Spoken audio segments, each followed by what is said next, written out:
Oi, eu sou a Sheila Santos. Eu sou a Isabel Rendeiro. E nós somos o PowerCast. Oi, gente, começando nossa entrevista de hoje. E antes de começar, quero lembrar para vocês, nosso método SB. Vai ter o link aqui para vocês que estão começando uma marca, para quem ama empreender e está começando do zero, nosso método SB. Tá aqui o link para vocês comprarem. Depois só subir, tirar todas as informações, tá no nosso link na bio.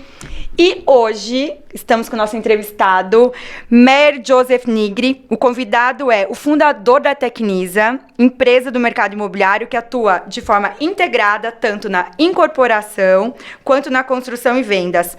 Hoje, Meir é presidente do Conselho de Administração. Eu tô aqui tendo uma colinha, tá, gente? Bem-vindo. Mais que bem-vindo.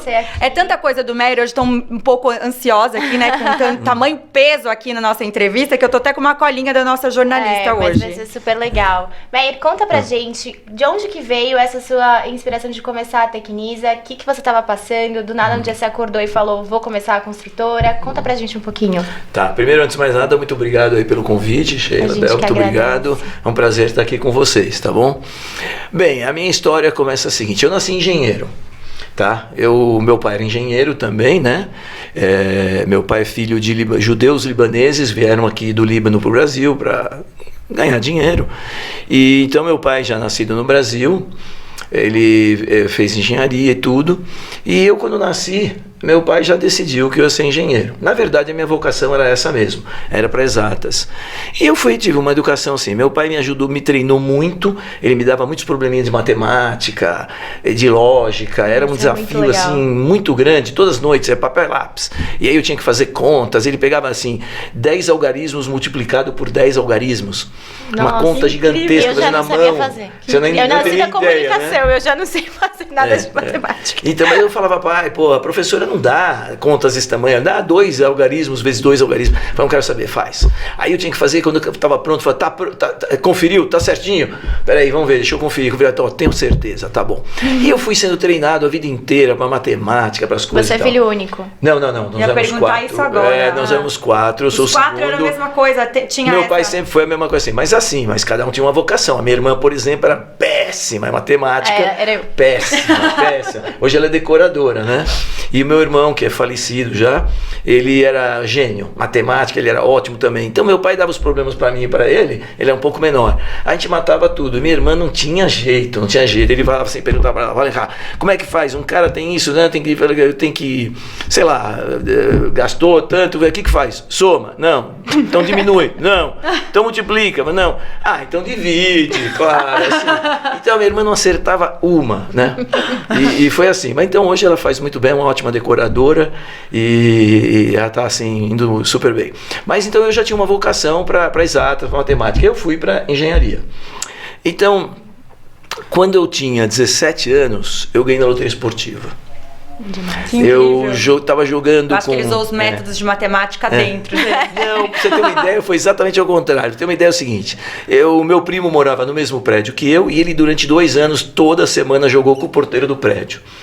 Aquela semana ele resolveu não jogar, eu estava entrando no prédio, o porteiro quer jogar. Não, e meu primo, não, você não vai jogar. Então eu vou, tá bom. Primeiro jogo era São Paulo e Curitiba. Eu sou São Paulino. Eu também. Aí depois Curitiba. Falei, não, muda isso aí. Ele falou, não dá. Loteria é assim, tem que torcer contra teu time, tem uma lógica. Então faz o seguinte, faz o que quiser e tchau, fui embora. Domingo à noite ele me liga, 13 pontos, ganhamos na loteria. Que incrível. Então, assim, os valores para a época, para um garoto de 17 anos, era uma nota. Mas eu, na época, ganhei esse dinheiro. Esse meu porteiro tinha casado, na semana anterior ele tinha casado, e ele conseguiu comprar uma casinha com a parte dele, ele conseguiu comprar os móveis e foi para a Bahia e levou a esposa para conhecer. E eu, o que eu fiz? O meu pai estava construindo uma sinagoga. E eu peguei e falei, então eu vou doar um pouquinho do que eu ganhei e dei um pedacinho para ele, para a sinagoga. Nós, judeus, temos um conceito de justiça, de doação. A palavra doação não existe no judaísmo, existe a palavra justiça, chama-se tzedakah. Que você, quando uma pessoa que tem doa para uma pessoa que não tem, ele está fazendo justiça social. Então, não existe esse conceito de doação, de caridade, é justiça. Então, eu nem sabia desse conceito. tá? Nem sabia. E que teoricamente a gente deveria doar no mínimo 10% do que a gente ganha. Nem sabia, mas eu peguei lá quase 10%, arredondei, doei para a sinagoga e fiquei com o resto, botei na poupança. E o dinheiro ficou lá. Não precisava de nada, eu tinha tudo o que eu precisava. Quando eu nasci, meu pai era muito pobre, muito, muito pobre. Meu avô estava endividado, meu pai ficou 20 anos sem tirar férias, só trabalhando. Mas quando eu já era garoto, meu pai era talvez o mais rico já dos pais dos meus amigos. Mas mesmo assim, meu pai era muito rígido, muito duro. Então a minha mesada era menor de todos os meus amigos, mesmo com o pai mais rico. Então sempre foi assim, uma linha bem dura e tal e tal.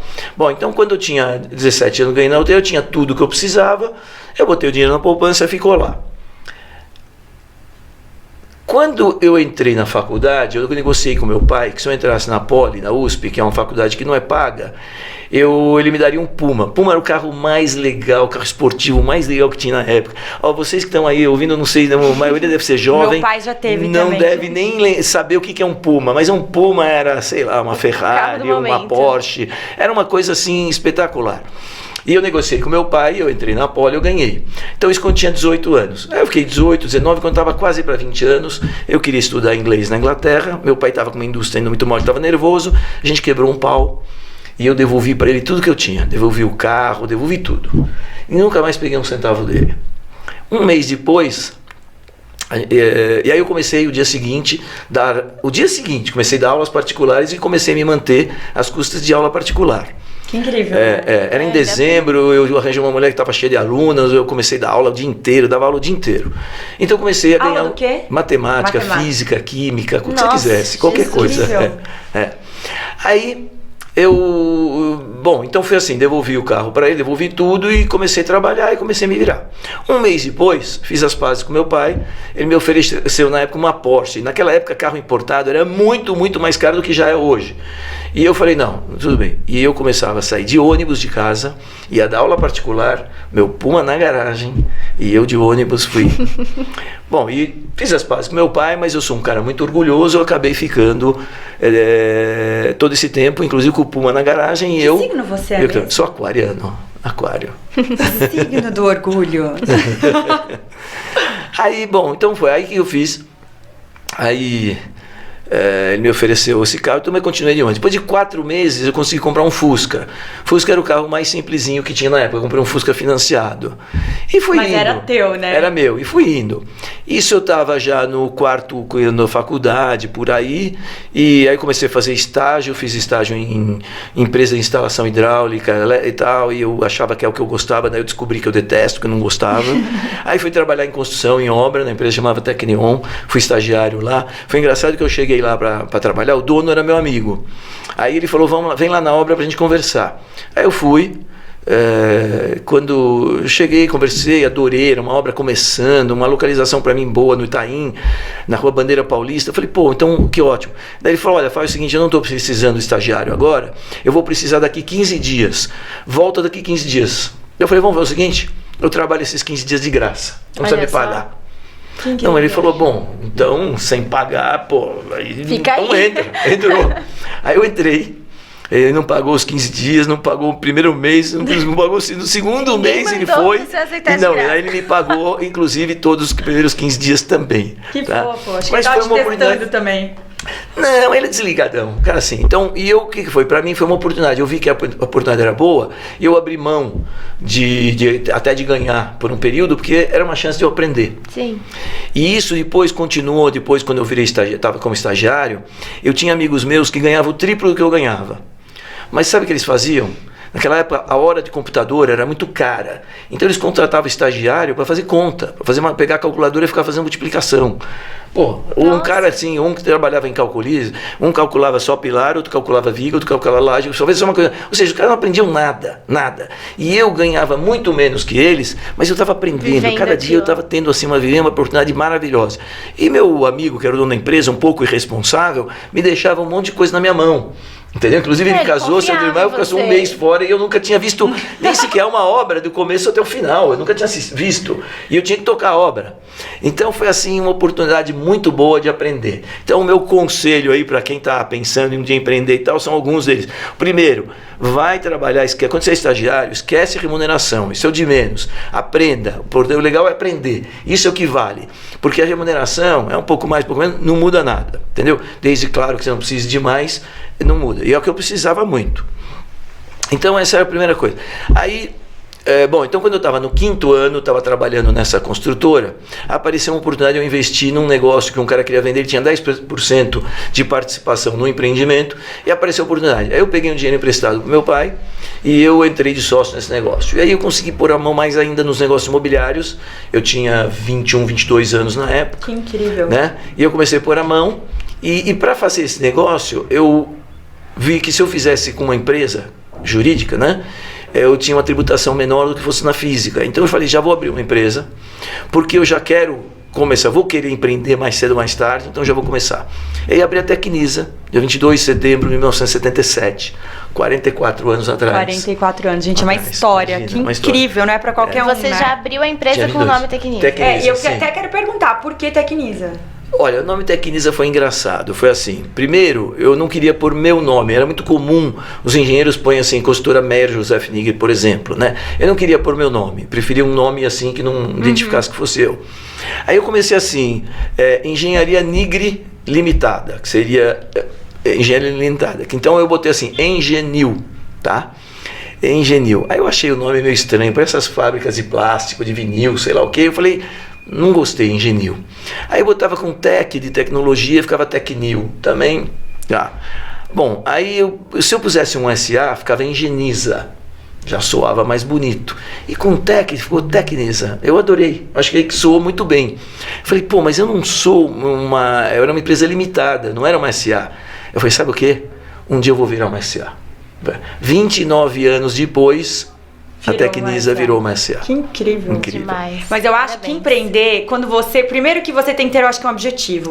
E você saber que vai ter vários desafios aí dentro e você focar e falar, eu quero isso. Eu, quando lancei a minha primeira marca, eu fui lá, patentei, fiz tudo. Aí minha irmã, na época, falou assim, a gente nem tem nada ainda. Como é que você já tá fazendo? Eu falei assim, porque eu quero, porque a gente vai fazer isso. Vai... Então, essa coisa da construção de você já pensar... você visualizar e exatamente, falar, eu vou chegar lá. Exatamente. Mas eu tô me preparando já agora pra lá. Que incrível. Gente, uma super inspiração. Mas então foi isso. Então agora, esse investimento que eu fiz, eu não ganhei nada. Eu consegui devolver o dinheiro pro meu pai, com os juros da época direitinho, empatei, não ganhei nada. Mas Pagou eu aprendi o Fusca? muito. Pagou o Fusca. Bom, o Fusca eu pagava a prestação com as aulas particulares, né? Mas eu não ganhei nada nesse negócio. Mas eu aprendi. Eu aprendi até muito mais como não fazer as coisas do que como fazer. Mas aprendi muito. Também é ótimo. E aí eu falei, sabe o quê? Aí eu trabalhei mais um ano como engenheiro, lá nessa construtora, e eu queria casar, eu ganhava muito mal, não dava. Eu falei, sabe o quê? Eu vou pro tudo ou nada. Os meus amigos sempre confiaram muito em mim, tanto tecnicamente, moralmente. Sabe aquele cara que quando jogava pôquer, aí conta as fichas, o cara errou, acerta, ou alguém deu um troco errado, você devolve o dinheiro. Então sempre confiaram muito em mim.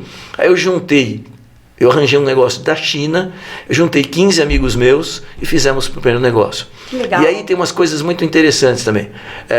Bom, primeiro um conselho então para quem pretende empreender. Primeiro, aprende com o dinheiro dos outros. Foi o que eu fui fazer. Primeiro eu fui fazer estágio, aprendi, entrei no negócio, fiz. Quando eu senti que eu estava firme, estava confiante, que eu já podia empreender por minha conta, aí eu fui. Então...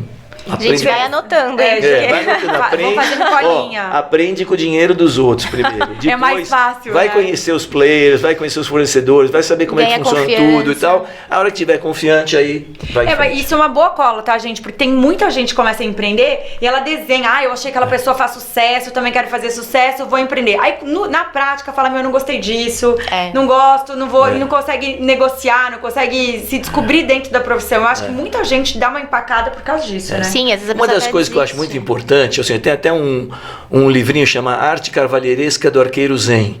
Ele tem uma mensagem super legal. É a história de um cara que ele vai para o Japão porque ele queria aprender meditação.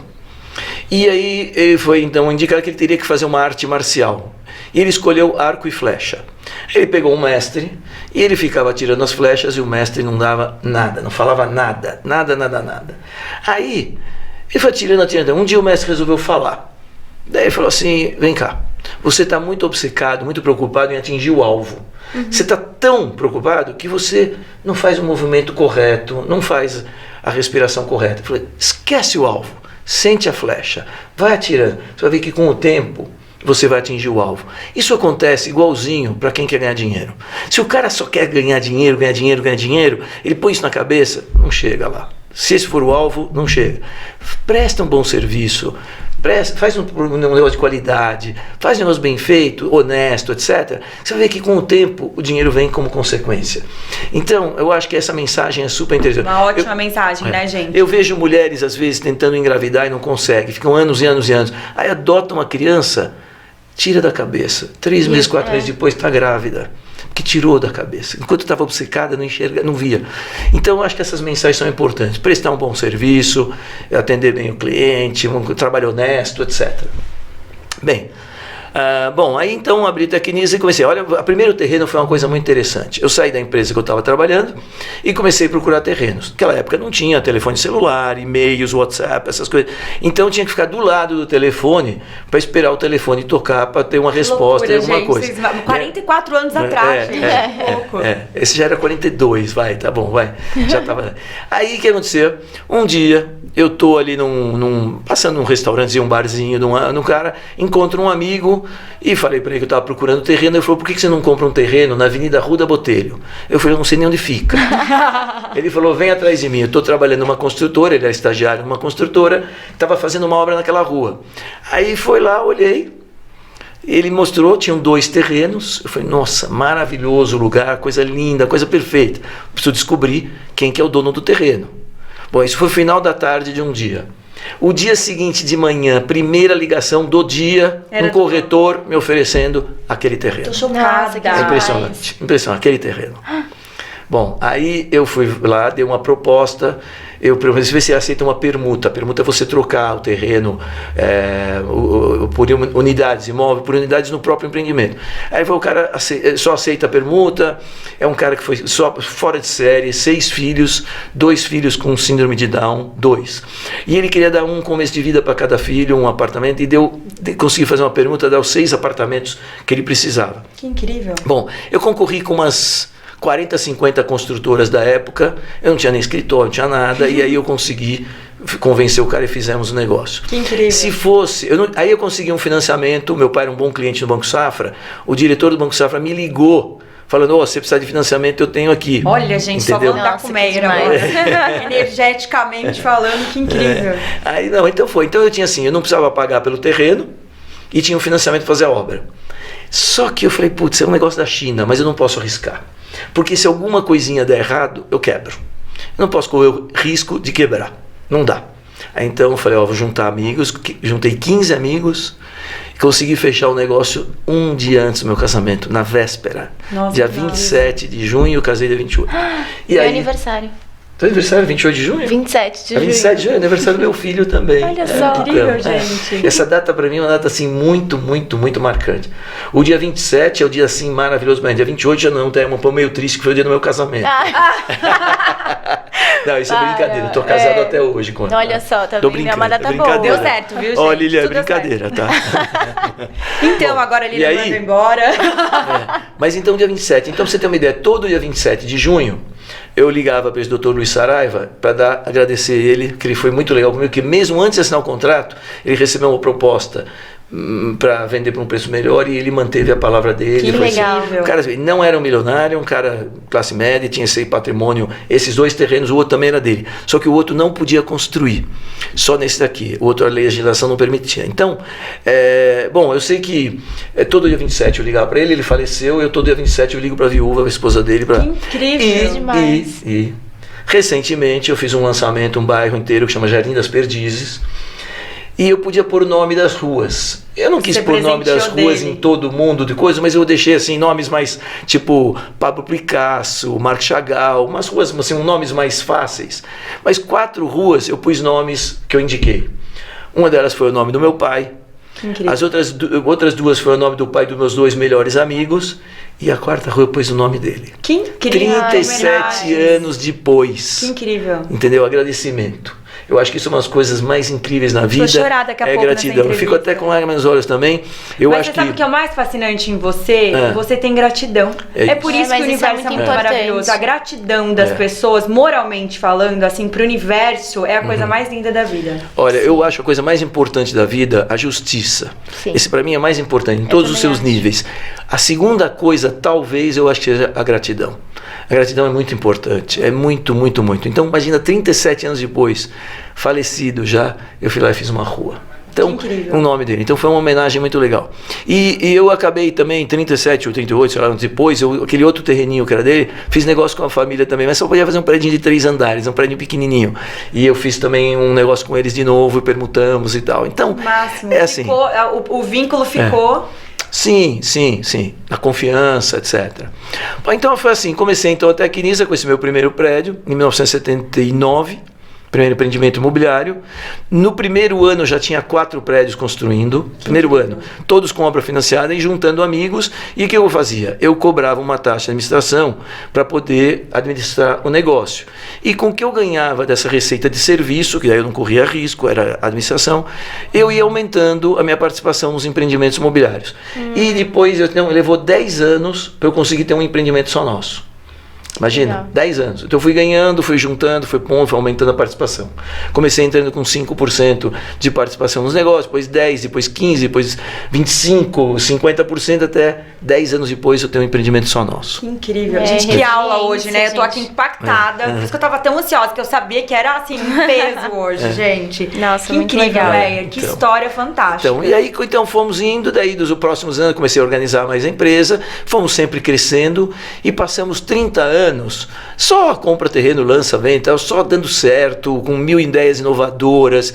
A gente foi muito pioneiro em tudo. A gente foi a primeira empresa do Brasil, com certeza, e do mundo, provavelmente, primeiro a lançar um empreendimento imobiliário pela internet. Incrível. No mundo inteiro. Nós somos o primeiro do mundo a vender um imóvel pela Second Life, pelo Twitter. Nós fomos uma série de coisas, uma série de inovações, sempre ganhamos prêmios de inovação do setor imobiliário. Todo ano a gente ganhava a melhor empresa mais inovadora também. E, então, assim, sempre fizemos um monte de coisa boa e, por incrível que pareça, passamos 30 anos sem nunca sequer ter 1 centavo de prejuízo. Sempre ganhando, quando eu falo ganhar, inclusive ganhando do CDI, que é o custo do dinheiro, sempre ganhando e indo bem. Aí, em 2007, resolvemos fazer o IPO. O IPO é abrir o capital da empresa. E aí, num primeiro momento eu não estava interessado, eu não queria fazer, mas aí começou que outras empresas menores que a gente começaram a abrir o capital, aí ia ser difícil concorrer, fora tudo, o mercado estava pagando um múltiplo muito alto. Eu falei, sabe o que, agora eu quero fazer, vamos embora. E fui, e fizemos talvez o melhor IPO do setor. Foi uma coisa assim espetacular, precificou por um preço absurdo, foi muito boa, as reuniões foram bárbaras, foi um trabalho realmente espetacular. Só que pós IPO aí começaram a ter um pouquinho de problemas. Aí a gente cresceu muito rápido, por pressão dos bancos, dos investidores, que tinha que diversificar e crescer, crescer. E naquela época não tinha mão de obra, não tinha material, não tinha nada, então tivemos um pouco de problema. E a gente conseguiu resolver os problemas em alguns anos aí, obras que tinham atrasado e tudo, começamos a fazer as obras, entregar antes do prazo, abaixo do custo, estava tudo tudo resolvido, quando há mais ou menos 5 anos atrás veio uma coisa muito injusta, que é o distrato. Distrato, para quem não conhece, é o seguinte: o cliente compra um imóvel e ele quer desistir da compra. Pelo Código de Defesa do Consumidor, o artigo 53, lá está dito que a gente não pode ficar com todo o dinheiro do cliente, que nós temos que devolver alguma coisa, e não diz quanto. Então, todas as empresas, o que elas fazem? Põe no contrato uma regra, fala, vou abater as despesas que eu paguei de comissão de vendas, de publicidade, etc. E vou te devolver metade, fazer uma conta. Claro, porque a conta tem que fechar até para vocês. Também, porque não pode devolver uma coisa que vocês investiram. Bom, aí o que aconteceu? Aconteceu que de repente teve um ano que o juro subiu muito, e aí com isso a prestação do imóvel, do financiamento imobiliário começou a subir, e alguns caras não tinham condição de assumir o financiamento. Alguns perderam o emprego e tal. Mas isso foi uma minoria. E aí eles começaram a ir na justiça, e os juízes começaram a não seguir o contrato, juízes, embargadores, incorporadores e pediram para devolver 100% dos valores pagos, sem abater absolutamente nada do que a gente teve de despesa e ainda corrigido. Nossa. E aí foi assim, foi uma avalanche, porque um monte de gente que não tinha motivo nenhum para desistir, viu que o mercado caiu, aproveitou e desistiu. Isso aconteceu em todo o setor imobiliário? Setor imobiliário total. Mas algumas empresas mais impactadas, outras menos. No setor da baixa renda, não. Porque na baixa renda, o cliente, quando compra o imóvel, ele já assume o financiamento na planta, antes de começar a obra. E aí não tem esse direito de destratar. Enquanto que quando está te comprando direto na incorporadora, ele acaba tendo esse direito. Bom, no final, para você terem uma ideia, nos últimos 5 anos nós tivemos mais de 11 mil unidades destratadas. 11 mil unidades de 20 mil vendidas, que a gente teve que devolver o dinheiro corrigido. E o duro não é só devolver o dinheiro, que não estava na programação. Na hora que vai revender esse imóvel, até para pagar, quitar os financiamentos imobiliários, na hora de vender esse imóvel, nós tivemos que vender com 30%, 40%, 50%, às vezes 70% de desconto do preço que estava vendendo para poder conseguir fazer caixa e livrar. Então, os prejuízos foram gigantescos, a gente perdeu demais. Agora nós estamos no momento, voltando para o jogo, né? Fizemos aumento de capital aí nos últimos anos e tudo, estamos voltando para o jogo e compramos vários terrenos, estamos lançando bastante coisa. O próprio Jair das Perdizes, que é o nosso carro-chefe, está aí em vias de conseguir lançar. Foi lançado um pouco menos da metade, ainda tem mais da metade para ser lançada e está em vias aí para ser lançado logo, e isso acho que é um... Qual que é o diferencial do Jardim das Perdizes? Jardim das Perdizes é um bairro, era um terreno que a gente comprou numa concorrência, esse terreno era da Telefônica, foi Telesp, depois Telefônica, tinha um ginásio de esporte lá dentro.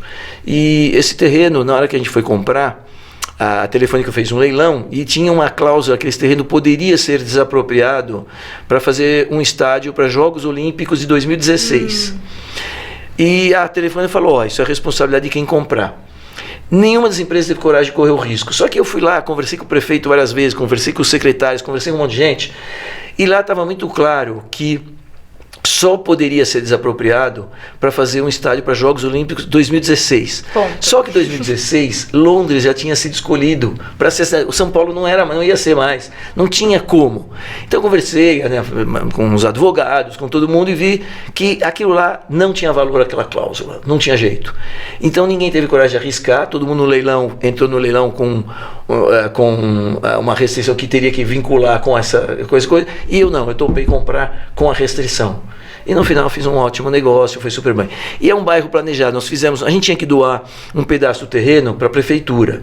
Então o que nós fizemos? Nós doamos bem no meio do terreno e nós não precisávamos, mas nós fizemos um parque, cercamos, plantamos mais de 3.500 árvores. Nossa, é gigantesco lá, então. É gigantesco. É gigantesco. Hoje já tem 13 torres prontas, ainda tem umas 18 aí para lançar. E aí... É um bairro totalmente sustentável, sabe? É drenagem zero, ou seja, tudo que chove ali, no bairro todo, não vai para a rede. Ele é absorvido lá dentro internamente, tem um tratamento. Que legal! É tudo interno. Nós temos toda a fiação, os cabos, tudo subterrâneo, a iluminação de LED, é tudo... É tudo residencial? Não, tem residencial e comercial, tem os dois. Mais residencial, mas tem comercial. Inclusive, nós mudamos. Era perto da Barra Funda, ali, perto da Pompeia, perto do shopping Bourbon, exatamente. Inclusive, semana passada, mudamos o nosso escritório para o Jardim das Perdizes. Saímos da Faria Lima e fomos para lá. Que incrível! Entendeu? Incrível. Nossa, muito bacana. Então, sim, ganhamos muitos prêmios. A gente tem uma entrevista de pauta inteira e a gente está aqui encantada. Mas então, a história da Tecnisa que são muitos anos de história, né? Então, a gente faz 44 anos de história. Que incrível. Bom, eu vou para uma parte, né, que não tem como a gente não perguntar fazer essa pergunta. Você passou 160 dias na UTI por conta do Covid. Como que você saiu dessa experiência? Olha, foi uma experiência... Dias, gente. Foi foda. Acho que legal sinceramente. Quando que foi mais ou menos duro, foi muito difícil, foi foda, muito duro. Sofri demais. Eu acabei, eu fui para Brasília num evento da Embaixada de Israel e eu acabei tirando a máscara e acabei pegando o Covid. Parecia que ia ser uma coisa normal e tal, não estava me sentindo quase nada, mas acabei, fui lá numa consulta com o médico, ele fez uma tomografia, viu que eu tinha comprometido 25% do pulmão, falou, volta daqui 5 dias, fez outra tomo, tinha comprometido 50%, ele falou, melhor você se internar. Falei, como? Estou ótimo, estou aqui, vim dirigindo, tal, melhor. Me internei. Aí acabei ficando. Cada dia uma complicação. Tive tudo que vocês podem imaginar. Água no pulmão, trombose no pulmão, hemorragia interna, infecção generalizada, tive tudo que vocês podem imaginar. Bati na trave umas 4 ou 5 vezes. Teve dia que falavam que, de hoje não passa. E eu quase fui, entendeu? Você ficou com quase medo? Fui. Olha, é o seguinte, eu não fiquei com medo de morrer, mas eu vi um sentimento muito diferente, muito estranho, que eu fiquei com medo da morte. É diferente, sabe? Medo de morrer, eu olhava e falava assim, sou um cara, apesar que eu não sou velho, ainda sou jovem, mas eu sou um cara já realizado na vida, casei com quem eu queria, tive meus filhos, tenho meus netos, tenho 7, na época eu estava com 6, mas tive um enquanto eu estava no hospital, estou com 7 netinhos. Então, eu já realizei profissionalmente, financeiramente, então eu falei, sabe o quê? Eu já vivi. Se eu tiver que ir embora, chegou a minha hora, ok. Mas começou a me dar um medo da morte. Falar, como será que Passar por isso. Eu não sei se é porque eu tinha falta de ar lá, eu tinha que ter uma arte, não sei o que e tal. Eu falei, será que é escuro? Será que eu vou ter falta de ar? Não sei. Comecei a ficar apavorado com a morte. Nunca tinha tido isso antes e já passou. Também não tenho mais. Eu acho que morrer deve ser super natural. Normal, vai ser bom, vai desligar e acabou, entendeu? Então... Você tinha noção que você ficou todo esse tempo lá? Tipo, em algum momento você tinha noção, tô todo esse tempo, não tô todo esse tempo? Mais ou menos. Eu tinha uma referência que eu sabia que eu entrei em setembro. De repente eu já estava... Setembro é bem marcante pra você, né? Eu entrei lá, então... Aí eu sei que quando eu já podia receber uma visita, meu melhor amigo veio me visitar. Daí eu falei, porra, acho que eu já tô aqui uns 20... Não, falei assim, acho que eu... Peraí, mas nós já estamos... Então eu já tô aqui há uns 60, 70 dias, sei lá quanto. Ele falou, não, mas não tá nem 20. Falei, sério? Tá, sei lá, eu tava um pouquinho grog, entendeu? Porque me sedaram um tempo, eu fiquei 16 dias na ECMO. Sabe o que é ECMO? Não. ECMO é um pulmão artificial. Porque quantos dias? 16. Caramba. Pra você ter uma ideia, foram tentar me pôr no tubo não deu, tive que ir pra ECMO. Então eu fiquei 16 dias na ECMO. Caramba. Então foi assim, então eu perdi um pouco, eu fiquei sedado uma época, eu não tinha noção, então eu comecei a ver, peraí, mas nós já estamos em dezembro, eu já estou aqui em setembro, já estou aqui mais de 60 dias, né? Então eu tinha uma noção. Depois, claro, comecei a saber e comecei a perceber quanto tempo. Tive momentos de muito sofrimento, muito. Teve momentos que eu preferia ter ido embora do que ter ficado. Se eu tivesse um botão para apertar, eu não sei se eu não teria apertado. Você chegou a pensar isso? Eu Gente, não mas sei. 6 meses. 6 meses É muito tempo. Muito tempo. É muito tempo. É bastante É muito tempo. tempo. Aqui foi assim, talvez o seu maior desafio, né? De superação. Eu acho que sim. Acho que foi. Foi. Porque é a vida, né? É a vida. A vida é tudo. Gente, e você é um homem de fé? Hum? Você é um homem de fé? Eu sou assim. Deixa eu explicar como é que é a minha fé. Claro que eu acredito numa criação, num criador. Alguém criou, e não é um ser humano, alguma coisa criou, então tem uma coisa a mais, tá? Por exemplo, a ciência explica que tudo começou num Big Bang. Ok, tá bom, a gente volta tudo até um Big Bang alguns bilhões de anos atrás. Ok, tá bom, mas quem botou os materiais ali pro Big Bang para explodir? Então não dá, a ciência vai até um lado, chega uma hora. Matemático, então Aliás, uma coisa curiosa, eu adoro, sou apaixonado por física, mas apaixonado. A física para mim era a resposta de todas as dúvidas que eu tinha. Por que eu solto o negócio, ele cai? Com que velocidade ele cai? Tinha umas coisas assim. Tanto que eu quase não fiz engenharia para fazer física, por muito pouco. Sou apaixonado. Se você me falasse que quer ir para o cinema, assistir um filme, ou uma aula de física, eu queria uma aula de física. Nossa, eu odiava a física. Eu também. Eu odiava. Tipo, matemática eu ainda conseguia, mas física... Física é paixão. Então eu tive um professor que não era tão engajado, porque não é possível. Eu tive professores maravilhosos, mas acho que eu adoro. Tem gente que nasce para exatas e gente que não tem jeito. E eu era um cara muito exata, só com a idade que eu comecei a gostar de coisas não tão exatas. Então, por exemplo, com 39 anos eu comprei o meu primeiro quadro. Né? E aí comecei a gostar muito de arte, eu tenho uma coleção bonita, eu gosto muito de quadros, adoro arte, adoro. Então comecei cada vez mais ou menos nessa época eu comecei a gostar de vinhos, comecei a tomar vinho, e um dos meus hobbies é tomar vinho, então eu sou presidente de uma confraria de vinhos. Não, ele já antecipa todas as nossas perguntas. Você ia fazer essa pergunta? Não sabia, tá bom. Então, já tem mais de 21 anos que a gente se reúne 2 vezes por mês, entendeu? Lá no Fazano. Que incrível. Então, então eu comecei a gostar de coisas mais subjetivas, não tão exatas. Eu acho que com a idade a gente vai ficando assim. Faz parte. Então, e você tá... há quanto tempo que você saiu da Tecnisa, né, e passou para o seu filho? Como que foi essa transição? Eu passei para o conselho, acho que, não me lembro a data, acho que vai fazer uns 2, 3 anos, e meu filho virou o CEO, tá certo? Então, o meu mais velho, o Joseph, eu não lembro exatamente 2, 3 anos. 2017. 2017? Seu filho, é uma das nossas perguntas, tem tô aí. amando, né? Que a gente tá muito engajada. Então já são 3 anos e Seu pouco. filho aí, Joseph quase. assumiu a presidência da Tecnisa e eu ia perguntar como foi essa transição. Olha, a transição para mim foi super tranquila. Eu sempre que meu filho também é engenheiro civil, também engenheiro formado na Poli, na USP. Moleque é inteligente até você chega, muito gênio. Eu sempre fui muito melhor, sempre fui o melhor no matemática da minha classe. Ele na matemática ainda é muito melhor que eu. Ele é impressionante, é gênio. Então, você fazia as colinhas com ele igual seu pai? Matemática? A vida inteira, Olha claro, só, probleminha, claro, igualzinho. A gente voltava no carro, voltar da praia, era problema de matemática, de lógica no carro. A vida inteira, mesma coisa, igualzinho, entendeu? Só que eu fiz com minha filha também, minha filha arquiteta, decoradora também, de interiores. E ela mandava bem. Não acertava uma também. Então é assim, cada um tem sua vocação. Mas como que foi fazer essa transição? Então foi com ele? tranquila, porque eu sou um cara que eu já me cansei de trabalhar faz muito tempo, então eu não fazia mais questão de trabalhar muito e deixar ele assumir, deixar ele trabalhar um pouquinho, né? É novo. Foi tranquilo largar pra ele, assim, passar, né? Tranquilo. Você não tinha aquela coisa de... Eu só demorei um tirando... pouco mais do que eu gostaria, porque como naqueles momentos, era bem aquele momento que começou aqueles distratos e começamos a ter muito problema, eu não queria passar para ele um barco afundando. Eu falei, deixa o barco estar em velocidade de cruzeiro, mais tranquila, daí eu passo. Eu passei um pouco antes, mas assim, dessa velocidade de cruzeiro, mas agora já estamos bem. Ai, que bom, que legal. Então, é isso. Gente, que delícia essa entrevista. Olha, tá passando o tempo que eu não vejo, tipo assim, é bom que a gente já respondeu metade das nossas perguntas aqui fazendo um checklist, e assim, a gente passou toda a explicação. A gente tem um quadro novo aqui no nosso programa, né? Já tá na hora de fazer? Já tá na hora, você acredita? Nossa. Passa muito voando. Que loucura. E tem as nossas Power Questions, né? Surpresas. Mas eu não terminei minha resposta sobre a fé. É verdade. Eu quero terminar só para recordar. Então, eu acredito numa criação, acredito que tem alguma coisa superior, não tenho dúvida. Eu só não tenho certeza se esse Deus que a gente se refere, que as religiões, eu, como eu falei, sou judeu, eu até sigo relativamente um pouco, porque eu acho que religião, mas não sigo por fé, eu sigo por tradição. Eu acho muito importante manter essa tradição, eu quero manter, eu gostaria que meus filhos mantivessem também essa tradição, meus netos, etc. Então, eu acho que religião é mais filosofia de vida do que fé. É uma coisa assim... Eu separo um pouco Deus da religião, tá? Apesar que eu acredito que tem alguma coisa. Agora eu só não sei se é esse Deus que a gente está acostumado falando, punitivo assim e tal, e controlador, não sei, não tenho ideia. Eu acho que eu estou mais para um Deus tipo Spinoza, tipo Einstein acreditava também, entendeu?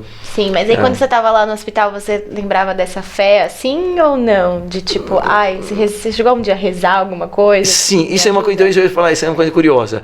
Apesar de eu não ter essa fé toda, assim, nos momentos mais difíceis eu rezava. Vinha de dentro, eu rezava, não sei. Sabe por quê? Não sei. Se conectava, né? Não sei. Eu acho que quando eu tenho vários amigos que a gente debate sobre essas coisas de religião, fé, as pessoas, elas têm dentro dela, eu acho que quando elas se conectam e elas pedem alguma coisa pro universo, é Deus, né? Porque Deus é tudo, né? Então, isso, acho que nem é Deus, é essa energia, é isso, exatamente, esse negócio. Eu também acho. Acreditar e você colocar a fé, eu acho por que é incrível que pareça, aqueles momentos difíceis que eu falava, eu tenho até, assim, tem duas rezas principais, assim, tem uma que é o principal no judaísmo, que eu sempre tentava, falava essa resenha, uma coisa muito rápida, muito pequena, mas tem uma outra que é um pouco mais profunda, uma coisa até mais cabalística e tal, e não sei da onde, eu nunca na minha vida tinha feito essa reza. Mas veio. Ela veio, assim, na minha cabeça, e eu fazia nas difíceis. E eu acho que funcionava. Então, bom, se funcionou não pra sei. vocês, A única coisa que eu importa. sei é que nada sei, como já falava Sócrates, entendeu? Maravilhoso. Maravilhoso aqui, então gente. vamos para as pros... nossas Power Questions, a gente jogou lá, pum, aqui. Eu nem sabia que já tava na hora. Escondo, né? Tira e sai correndo. Vamos lá. Hoje você é dono de uma confraria de vinho. Dono não, sou o presidente. Ok, presidente. É verdade que esse hobby surgiu quando você teve uma crise de pânico?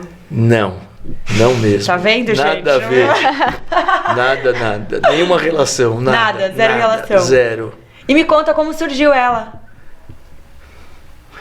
Olha, eu comecei a me interessar por tomar um pouco de vinhos. Comecei a achar que é interessante. Naquela época, os vinhos importados tinham muito pouco aqui no Brasil. Mas eu já começou a ter umas lojas de vinho, uma coisa, eu comecei a me interessar. E aí um dia um amigo me convidou para participar e para ir lá como convidado numa confraria, que era um almoço às sextas-feiras, almoço assim meio final de tarde, sei lá, acho que era 2, 3, não lembro, e ficava. Bom, eu adorei. Eu achei o vinho uma coisa assim, muito subjetiva, muito romântica, muito divertida. Eu adorei o vinho. E ele perguntou se eu falei, gostaria de participar. Ele falou assim, então tá. Aí eu virei membro dessa confraria. Nessa confraria, o pessoal só tomava vinhos Borgonha. Da Borgonha, vinho da França, uva Pinot Noir da Borgonha. E eu comecei a tomar, e eu adorei. Mas eu queria conhecer o mundo. Eu não queria ficar só na Borgonha, eu queria tomar Bordeaux, queria tomar vinhos italianos, portugueses, espanhóis, Sim, do mundo, Novo Mundo, californianos, etc. Eu queria experimentar. E lá o presidente da confraria falava, não perca tempo, vinho é Borgonha.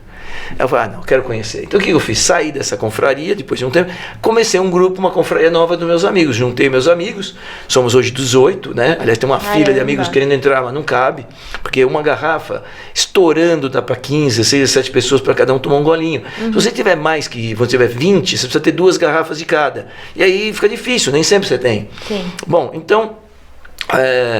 eu juntei esses meus amigos e comecei a tomar todos os vinhos de todos os lugares do mundo. Então fui para o mundo inteiro tomar. Os integrantes são os mesmos? Metade ainda são os mesmos, e metade, um pouco mais da metade são os mesmos, um pouco mais da metade renovou, entrou. Mas tem uns 80% que estão lá há 18, 19 anos, por aí. Então, é loucura. E eu sou um ditador, eles me chamam de czar, imperador, o que você quiser. Eu compro vinho, eu presto conta, eu faço coisa.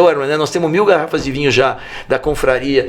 Eu que defino tudo, eu faço as regras, eu faço ata, eu tenho registrado todos os vinhos que nós tomamos esses 21 anos e meio. Legal. Dia 3 de fevereiro vamos fazer 22 anos, eu tenho todos registrados, todos. Um dia antes do meu aniversário, que é 4. Aí eu tenho a presença de todo mundo e das convidados, todo mundo registrado, tenho tudo. Incrível. Tudo. Isso é muito Agora legal. mandei para eles em PowerPoint, o cara pode acessar por safra, por região.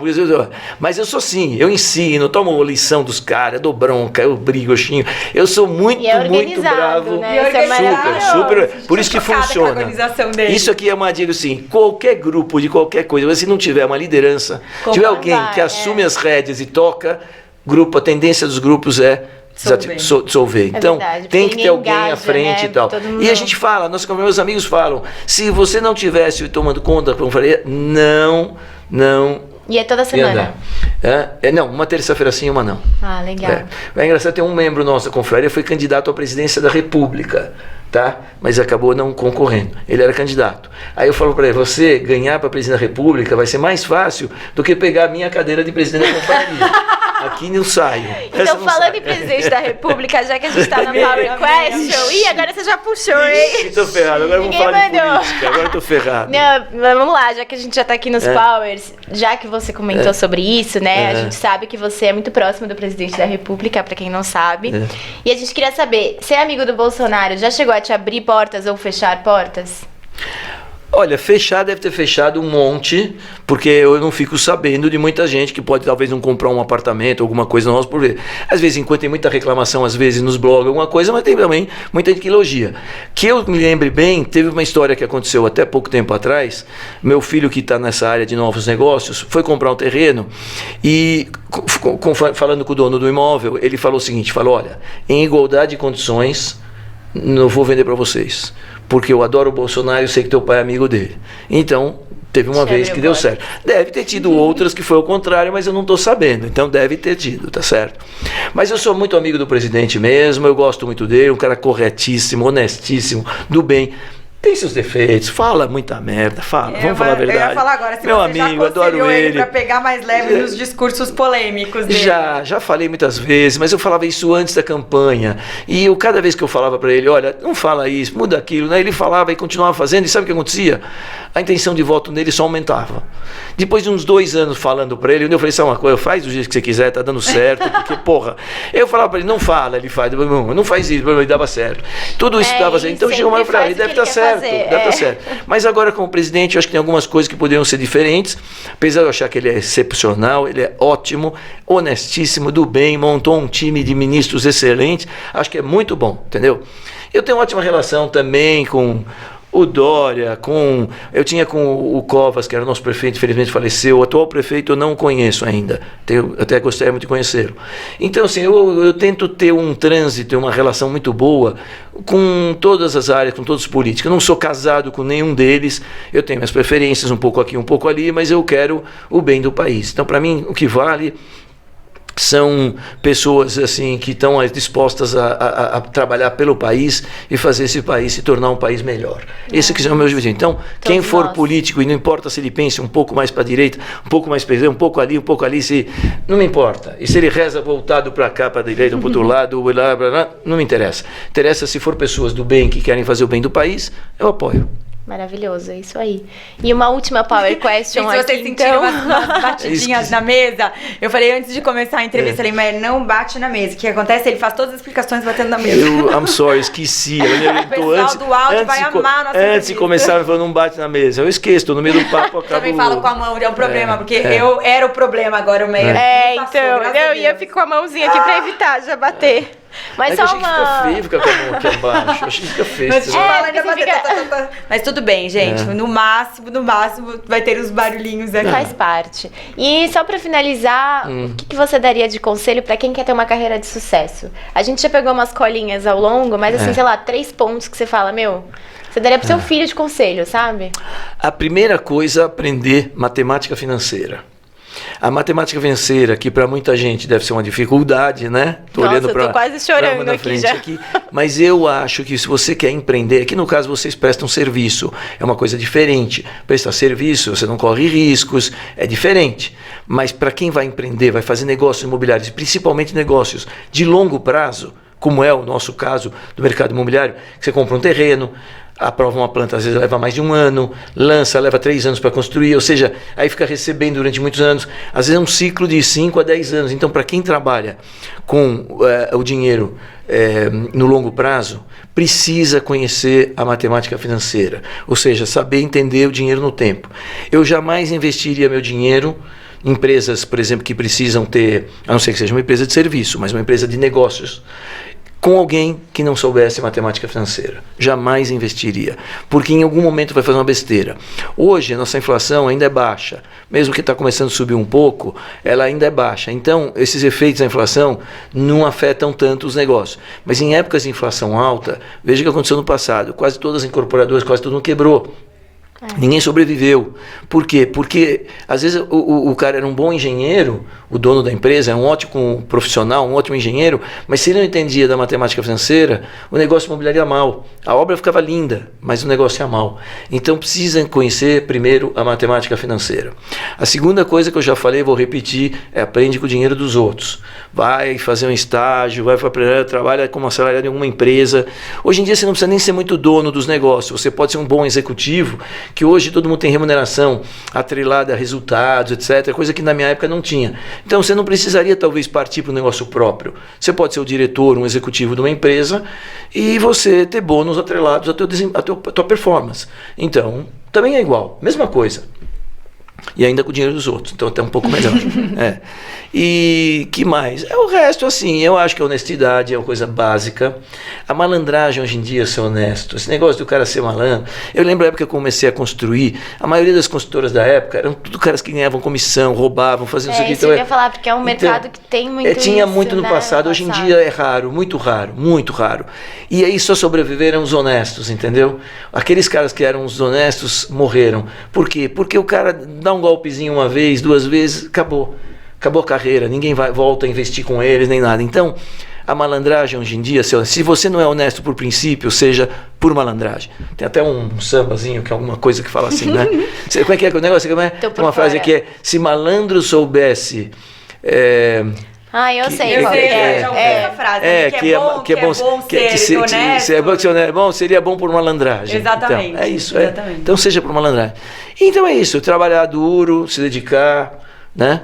Tratar as pessoas com educação, com respeito, né? Para ter portas abertas sempre. Então, acho que é isso. Ótimo. Ai, gente, que entrevista incrível. Vontade de não terminar nunca, gente. Hoje a gente entrevistou Meyer Nigri, fundador e presidente da Tecnisa. Assim, uma história absurda aqui com a gente aqui com a Colinha também, tá? Meyer, muito obrigada pela sua presença. Que bom que você já tá recuperado também 100%.